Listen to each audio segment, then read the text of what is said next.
देखिए, जनकपुरी की एक विशेषता है मिथिलापुरी की। आप जाएंगे पूरे मिथिलांचल में खोज लेंगे, आपको कांटे के, करील के, बबूर के पेड़ मिथिला में नहीं मिलेंगे। विचित्र बात यह है। आप वृंदावन में जाएंगे तो आपको सबसे अधिक कांटा, करील, बबूले मिलेगा। जहां भगवती जनकराज दुलारी, अत्यंत सुकुमारी, मिथिलेश नंदिनी श्री जानकी जी का प्राकट्य हुआ है, वो इतनी सुकोमल है कि वहां की भूमि इतनी सुकोमल है कि न वहां कहीं कांटे हैं, न कंकड़ हैं, न पत्थर हैं, न करील है। वहां तो आम के फल हैं, सबसे अधिक पर्याप्त मात्रा में आम है, जामुन है, रसीले फल हैं। आज भी ये दृश्य देखने को मिलता है। अब कलयुग है तो कहीं 2-4 बबूल आदि आ जाएं, लेकिन आज भी मिथिला की भूमि की वो पावनता है, क्योंकि यह भूमि भक्ति को उत्पन्न करने वाली भूमि है। इसी मिथिला की भूमि से भूमिजा भगवती विदेह विजय वैजयंती जानकी जी का प्राकट्य हुआ है। वैशाख महीने के शुक्ल पक्ष की 9वीं तिथि को उत्तरा भाद्रपद नक्षत्र में महाराज जनक जब अपने यहां 12 वर्ष का सूखा पड़ा और ज्योतिषियों ने बतलाया कि सोने का हल लेकर के राजा रानी दोनों हल को हाथ से पकड़ करके और भूमि को शुद्ध करेंगे, जब जोतेंगे, भूमि का कर्षण करेंगे तो भूमि शुद्ध होगी, फिर उसी जगह यज्ञ होगा। जहां मकान बनाया जाता है तो पहले मकान बनाने से पहले वास्तु का विचार किया जाता है।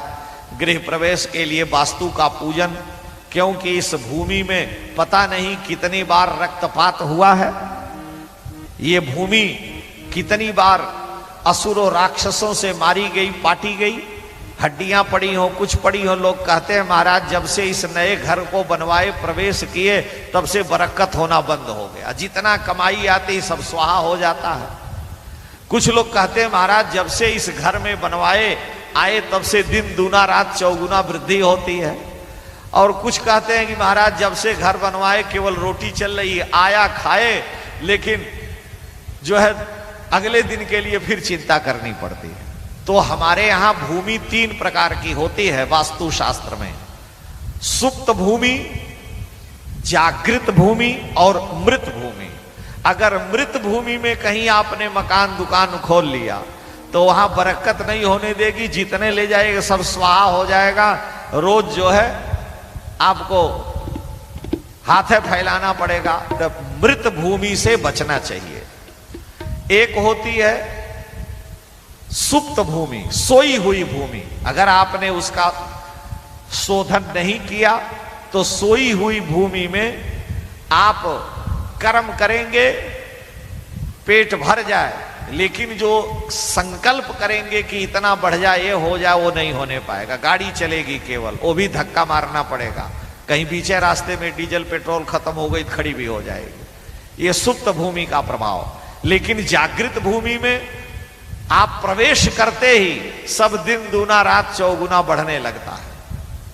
ये भूमि का भी प्रभाव है। इसलिए लिखा है स्कंद पुराण में कि राम जी अयोध्या के राजा हो गए, अब सारे तीर्थ यात्रा में निकले। तो राम जी हैं, लक्ष्मण जी हैं, गुरुदेव वशिष्ठ हैं, 3 ही लोग, और जानकी जी। 3 लोग तीर्थ यात्रा में गए। तीर्थ यात्रा में गए तो जब उज्जैन के पास अभी पहुंचने वाले थे, पैदल ही चलते हैं, वशिष्ठ जी आगे आगे, उनके पीछे राम जी, उनके पीछे श्री लक्ष्मण जी, जानकी जी बीच में। सेवक गण है साथ में, लेकिन भगवान की सेवा में लक्ष्मण जी रहते हैं। तो लक्ष्मण जी सारी गठरी मुठरी खाने पीने का सामान अपने साथ लिए थे।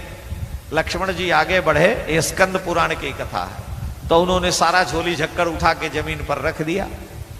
राम जी से कहा कि हम नहीं ले जाएंगे, 2 महीना से पैदल चल रहे हैं, जहां कोई काम पड़ेगा तो हम ही को सब हमारे सिर पर लाद दिया जाता है, हम ही ढो रहे हैं। आपकी पत्नी ये है, ये नहीं ढो सकती हैं, कुछ आप भी भार ढोइए। सब आपने हम ही को गधा समझ लिया है, सब मेरे ऊपर लाद देते हैं, ये ठीक नहीं है। हमारे यहाँ महात्माओं में एक बड़ी प्रसिद्ध कहावत है कि महात्मा लोग जमात लेके चलते, 10, 20, 50 महात्मा त्यागी तपस्वी भस्म लगा के। एक देखा बालक जो था, नौजवान 15-20 वर्ष का, हट्ठा कट्ठा था, महात्माओं के संग में खूब प्रसाद मिल रही है, खाने पीने को मिल रहा। कहा महाराज हम भी साधु बनेंगे। कहा ठीक है। उसको बेचारे को मंत्र दे दिया, सिर पर तिलक लगा दिया, गले में तुलसी पहना दी, और उसके बाद कहा चलो साथ में। चलने लगा तो गुरु जी कहे बेटा अब तुम हमारे चेला बन गए, हमारा झोला ले लो। तो गुरु जी का झोला लाद लिया। दूसरे महात्मा कहे रे तुम साधु हो, सेवा नहीं करोगे तो कैसे कल्याण, हमारा भी झोला ले लो। अब उनका भी झोला ले लिया। अरे वो कहे कि तुम हमारे भी चेला हो, मेरे सामने बने हो। अब सारे महात्मा जितना अपना झोली झक्कड़ कमंडल है उसके ऊपर लाद दिए। अब बेचारा चले चला न जाए, बड़ी पीड़ा हो। 2 दिन चला लेकिन कोई दया नहीं कर रहा। तीसरे दिन उसने गुरु जी को तुलसी गले की निकाल के सौंप दिया। कहा गुरु जी ये अपनी तुलसी किसी गधे के गले में बांध दीजिए, अब हमारा प्राण मत लीजिए, अब हम हो गया, हमारी श्रद्धा पूरी हो गई। आपने हमें गधे से भी बदतर समझ लिया। 2 रुपए की तुलसी गले में का बांधे, 50 पैसे का तिलक लगाए, आपने इतना भार लाद दिया। लक्ष्मण जी कहे कि अब हम आपके साथ नहीं चलेंगे। जानकी जी हैं, भोजन यही करती हैं, आप भी करते हैं, और सब भार हमारे ऊपर। राम जी हक्का बक्का रह गए।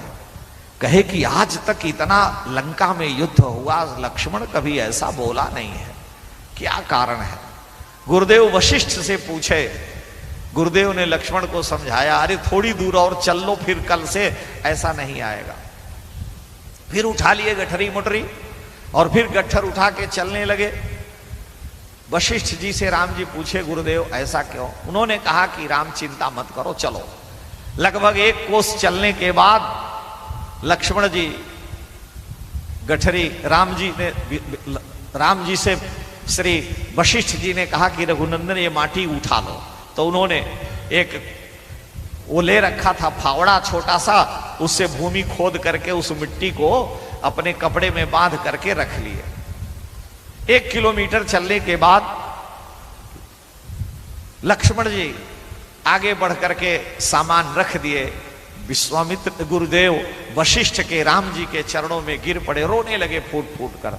जानकी जी के चरणों में गिरकर रोने लगे, मैंने बड़ा पाप किया है, हम सेवा करने के लिए आए हैं और हमें ये भाव क्यों आ गया कि हम नहीं ले चलेंगे, हम सामान नहीं ढोएंगे, हम प्राण त्याग देंगे, अन्न जल हम नहीं पाएंगे। अरे वशिष्ठ जी समझाए चिंता मत करो। लक्ष्मण जी कहे नहीं गुरुदेव मैं बहुत पापी हूं, मेरे से ऐसा क्यों बन गया, मेरी वाणी से शब्द क्यों निकला, मैं पश्चाताप की अग्नि में जला जा रहा हूं।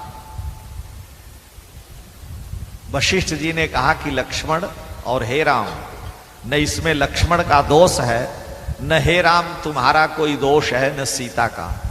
ये जो भूमि जितनी थी, इस भूमि का ये प्रभाव था कि भाई से भाई का बैर हो जाता है, भाई से सारे परिवार का बैर हो जाता है। इस भूमि का कारण था। अब उस भूमि को क्रॉस कर गए हैं, पार किए तो लक्ष्मण को दुख होने लगा।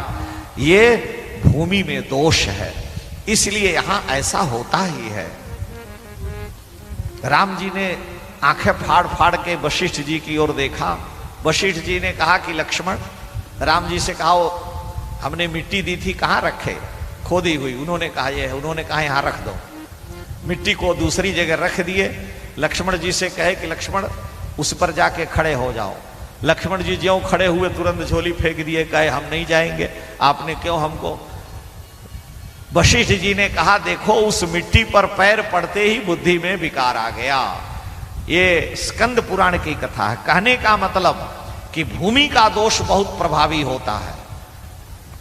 वो सुप्त भूमि है, जागृत भूमि है कि मृत भूमि है, ये बहुत विचारणीय होता है। इसलिए हमारे यहाँ वास्तु का विचार किया जाता है, वास्तु पूजन किया जाता है। तो मिथिला की भूमि अत्यंत पावन है। जिस भूमि को फोड़ करके, जिस भूमि से साक्षात जगदम्बा प्रकट हो, वो भूमि सामान्य नहीं हो सकती। जिस भूमि पर भगवती सती के अंग गिरे हैं, वो भूमि दिव्य है, क्योंकि दिव्य शक्ति वहां आई है। जहां भगवती सती का सिर गिरा, वैष्णव देवी के रूप में भगवती विद्यमान है, वो भूमि दिव्य है, अलौकिक है, क्योंकि वहां अनंत अनंत सुख है और सारी शक्तियां वहां विद्यमान है। हम लोगों का सौभाग्य है। महाराज जी बता रहे थे कि देवी तालाब में भगवती सती के अंग गिरे हैं। ये वृंदा की दिव्य भूमि है। इसलिए इस भूमि में अगर रहने पर भगवान में मन लगे, धर्म कर्म में मन लगे, धन 2 गुना 4 गुना बढ़े, परम शांति हो, तो आपका नहीं भूमि का जादू है, भगवती की कृपा है। इस भूमि की शक्ति ऐसी है। पंजाब में उतनी ही जमीन में हम लोगों के यहां उत्तर प्रदेश और बिहार की अपेक्षा इतना अन्न होता है कि लोग बेचते हैं और वहां पेट ही नहीं भरता है। इसका मतलब क्या है? भूमि की अपनी अपनी शक्ति है, हर जगह भूमि का प्रभाव पड़ता है। अब तो मानो पूरे भारत में हम दुनिया के आगे जो कटोरा लेकर घूमते थे, आज दुनिया हमारे आगे कटोरा लेकर घूम रही है कि मोदी ने क्यों गेहूं का निर्यात बंद कर दिया, क्यों चावल का निर्यात बंद कर दिया, दुनिया भूखों मर जाएगी। यानी आज भारत की ओर हाथ फैला करके लोग देख रहे हैं कि अगर किसी देश का अन्न नष्ट हो गया, जल गया, दूसरे ने कब्जा कर लिया, तो कम से कम भारत को अपनी उदारता का परिचय देना चाहिए। और उसका परिचय दे रहा है हमारे देश का जो नेतृत्व है, वो सारी चीजें हैं। कहने का मतलब यहां ये था भूमि का प्रभाव।